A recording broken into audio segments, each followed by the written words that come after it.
Hey everyone, it's Ben Hardy here, and in today's video, I'm going to be comparing a Ford F-150 STX to a Ram 1500 Backcountry, and then also to a Chevy Silverado Trail Boss Custom. Now this is going to be like a battle of the entry-level, inexpensive off-roaders.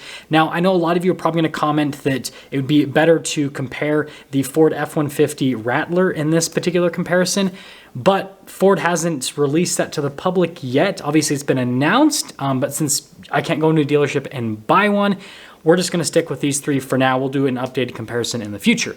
But before we get into the comparison, I do wanna mention if you wanna save time and money the next time you purchase a car, link to my car buying guide in the description down below. Let's get right into the video.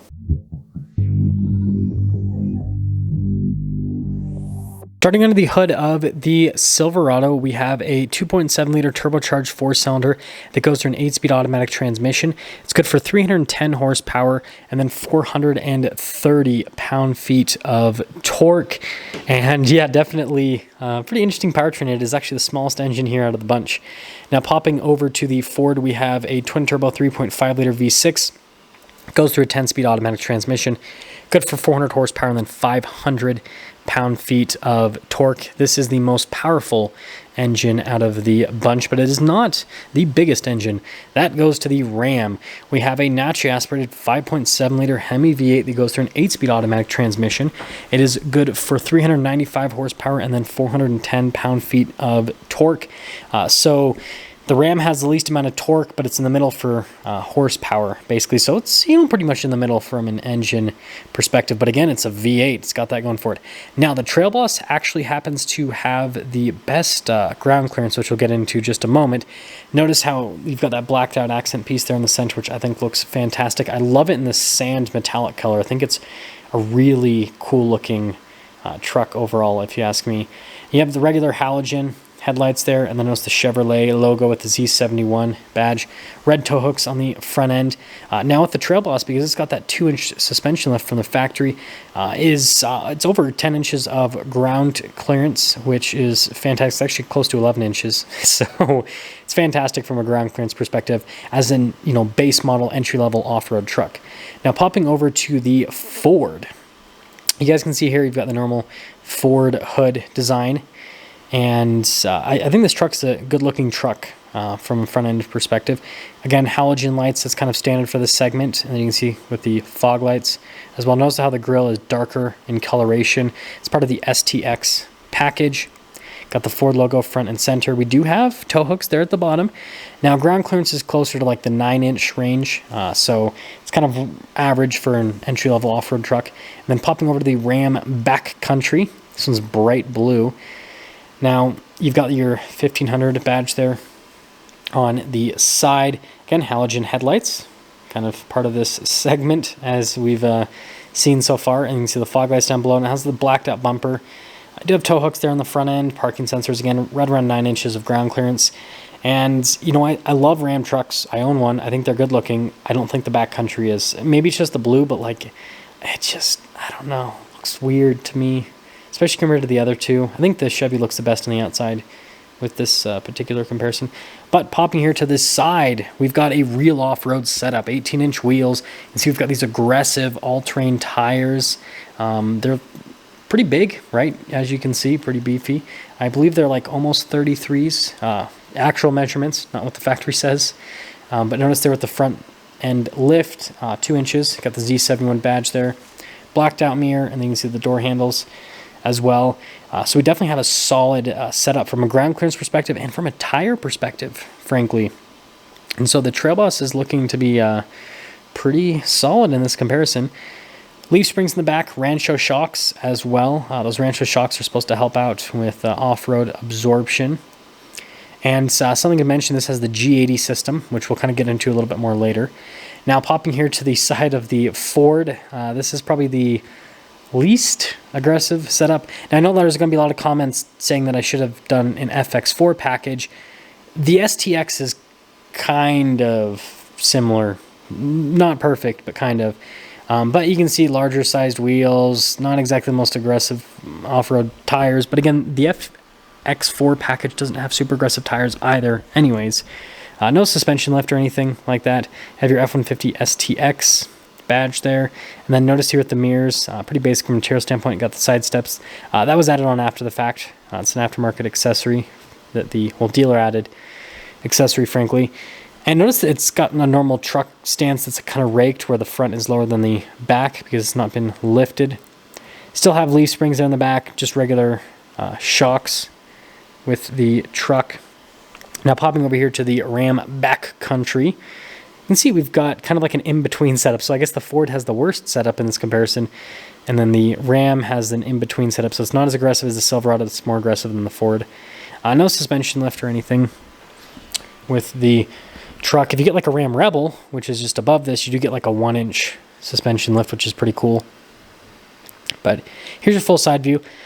You know, the two-tone looks pretty good on the side. Just the front, I don't know about that. Now, this, in my opinion, has the best suspension out of the bunch because it has coil suspension in the back end, which just articulates beautifully off-road. It's so smooth. It soaks up everything so well.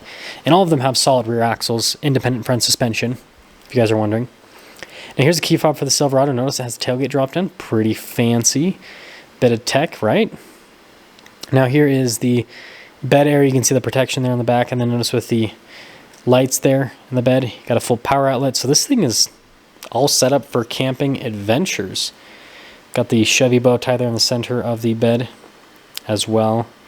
And yeah, having the liner from the factory already is great because then you don't have to worry about scraping paint. And then finishing things up with the rear, you've got the base taillights that come with the Silverado.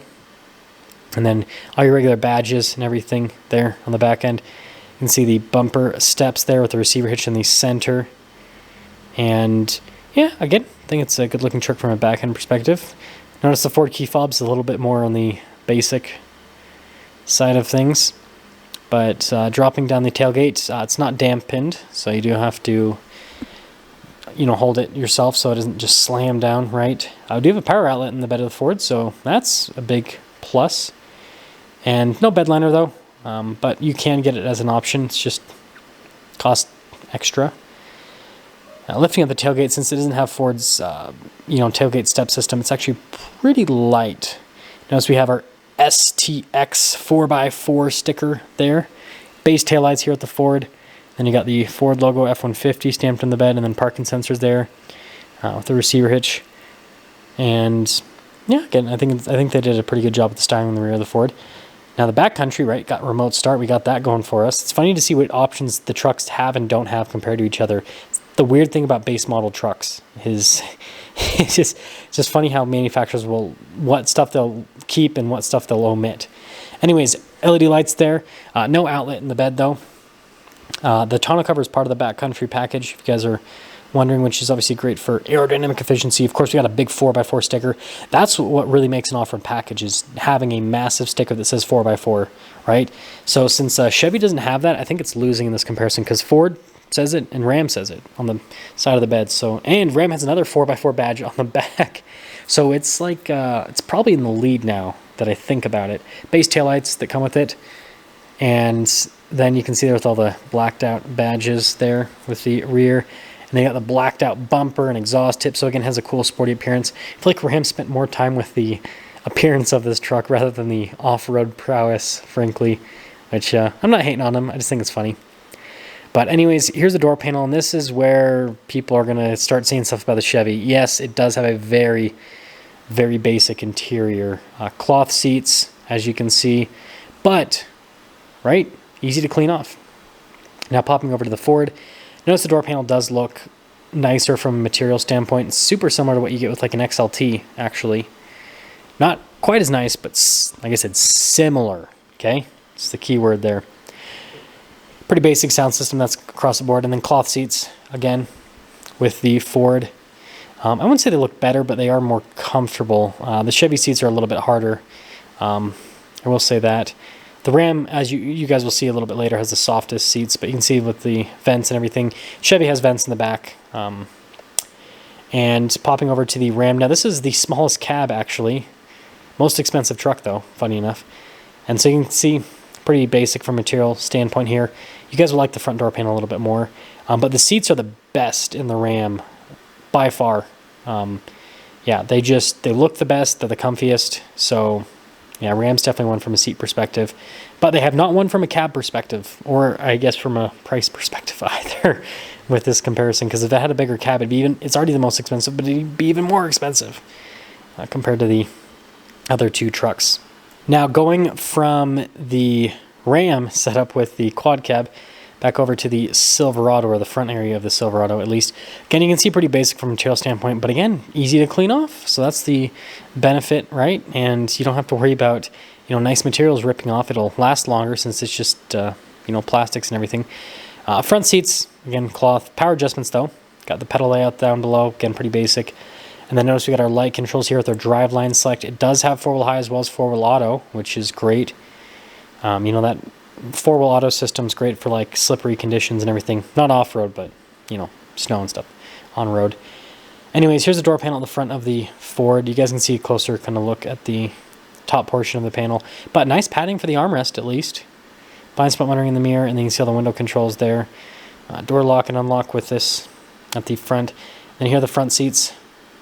So I guess the Ford seats are kind of like in between because they're more comfortable than the Chevys, but they're manually adjustable, so that's kind of another key difference. Parking brake, light controls, and then you got the mirror lights as well. Steering wheel's manually adjustable. It's kind of a thing in this segment. Again, it's an entry-level off-roader. And then popping over to the back country. Now, I think this has the nicest front door panel you can see from a material standpoint. It just looks really nice. It's pulled straight out of a Bighorn. And again, trailer tow mirrors, got all of your window controls with the mirror adjustment. And then front seats, again, taken straight out of the Rebel, so they look really nice. They're comfortable, power adjustable. So I guess the Ford has the lamest seats because they're not power adjustable. Pedal layout, and then notice with the light controls, fog light, cargo light. Steering wheel, again, manually adjustable with the Ram. Popping into the Trail Boss. Has push button start at least. We got that going for us. But steering wheel, again, pretty basic. There's not a lot of controls on the steering wheel, right? It looks so naked. You have controls for the center stack, or sorry, cruise control rather, I meant. That's it. Turn signal, windshield wiper stock, and then we have the column shifter as well with the plus and minus for that 8-speed automatic transmission. That's it, though. And then gauge cluster, completely analog. So there's not a lot happening. You got the trailer tow mode. You don't have any like off-road modes or anything, so you basically just drive line select from the off-road perspective. And you can see here with the infotainment system, notice we've got the backup camera trajectory lines that turn the steering wheel. And I want to quickly talk about some off-road stuff. So this has the G80 system. It's an automatic rear locker. So basically the truck will just lock it for you once it sees the wheels or feels the wheels spinning, right? Then the system will lock the rear end. So that's something to mention because you guys won't see a rear locker button within the Trail Boss. Hill descent control button though. So it has pretty much all the rear, the off-road stuff you need. The G80, it's got four-wheel low, it's got hill descent control. And so, it's a pretty basic truck, but it has all the off-road tech you need. And most importantly, it's got aggressive all-terrain tires that have some sidewall on them. So it would be able to handle some stuff, that's for sure. You can see pretty basic from the dash perspective. They're at the top, and then here at the very top, doesn't have a power sliding window or anything like that. Again, super, super basic truck. So basically, they've taken a work truck and they've given it some off-road goodies. I like that idea. The Ford, yeah, you still have to put a key in. No push button start with this package on the Ford. But we do have some more creature comfort. So you guys can see the steering wheel isn't so bare from a control standpoint. You still have controls for the center stack. Still have phone controls, volume controls, cruise control, windshield wiper, turn signal stock, and then you guys can see the shifter, again, column shifter with the Ford. Manual shift function for that 10-speed automatic transmission. Definitely a cool little setup with the truck. And I think it's the best column shifter out of the two compared to the Chevy. It just is a little bit easier to use. Here's the gauge cluster, again, pretty basic, right? Got the screen there in the center to give you different bits of information. A little bit more, I guess, user-friendly, looks a little bit better. Do have some drive modes with the Ford. That's another thing that's nice. So this will change how the truck, responds from a braking perspective, and it'll, change drive line and all that. So it's cool that you have the different drive modes with the Ford to just make things a little bit easier, right? And it did have off-road modes. So again, it's an off-road package, okay, folks? From a camera system perspective, I feel like this is equal to the Trail Boss, right? From a resolution perspective, still just has a backup camera. Nothing else. Infotainment system, just as easy to use. Not massive, but again, I think a lot of people purchasing trucks in this segment kind of like that fact, right? They don't want a huge oversized infotainment system because that's just going to get in the way, right? I wonder who Paul is. No, just kidding. Anyways, single zone climate control down below, then trailer brake controls, and then notice we don't have four-wheel auto with this, but we do have a selectable rear locker. So that's a big thing, right? Where you can choose when the rear end is locked. And then you got some extra storage space right there because of where the shifter is placed. And then we have a regular center console. It's got the workbench center console actually, which is pretty cool. And storage space in there is solid. You've got like storage at the top there, and then you've got the glove box there at the bottom. So it's kind of interesting how they've rigged that all together. And then notice the materials in the dash, pretty basic. And then sunglass holder here at the top, and then darker colored headliner. And fixed rear glass as well. Now popping into the Ram backcountry.